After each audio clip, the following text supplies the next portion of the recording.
34তম জাতীয় সাঁতার, ডাইভিং ও water polo প্রতিযোগিতার তৃতীয় দিনেও নতুন 3টি জাতীয় রেকর্ড করেছেন সাঁতারুরা। এ নিয়ে এবারের আসরে মোট 15টি নতুন জাতীয় রেকর্ড হয়েছে। তৃতীয় দিনের অন্যতম আকর্ষণ ছিলেন নৌবাহিনীর তারকা সাঁতারু সামিউল ইসলাম রাফি, যিনি 100 মিটার ব্যাক স্ট্রোকে নতুন জাতীয় রেকর্ড করেছেন। রাফি 57.95 সেকেন্ড সময় নিয়ে 2023 সালে নিজের করা 58.45 সেকেন্ডের রেকর্ডটি ভেঙে দিয়েছেন। এর মধ্য দিয়ে তিনি ব্যক্তিগত ইভেন্টে মোট 6টি এবং দলীয় ইভেন্টে একটি নতুন রেকর্ড করেন। আর বাকি 2 রেকর্ড হয়েছে পুরুষদের 50 মিটার ব্রেস্টস্ট্রোক অ্যান্ড নারীদের 800 মিটার ফ্রি স্টাইল রিলেতে। এদিকে ওয়াটার পোলো প্রতিযোগিতার ফাইনালে উঠেছে বাংলাদেশের সেনাবাহিনী এবং বাংলাদেশ নৌবাহিনী।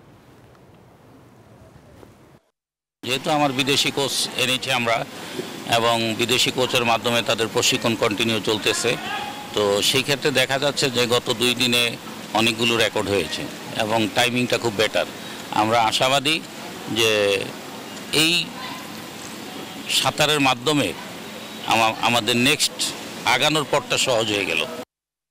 বান্ডেল থাকলে প্রতি সেনমানিতে টাকা বাঁচবে। বিকাশ সেনমানি বান্ডেল কিনে জিতুন প্রতি লেনদেনে।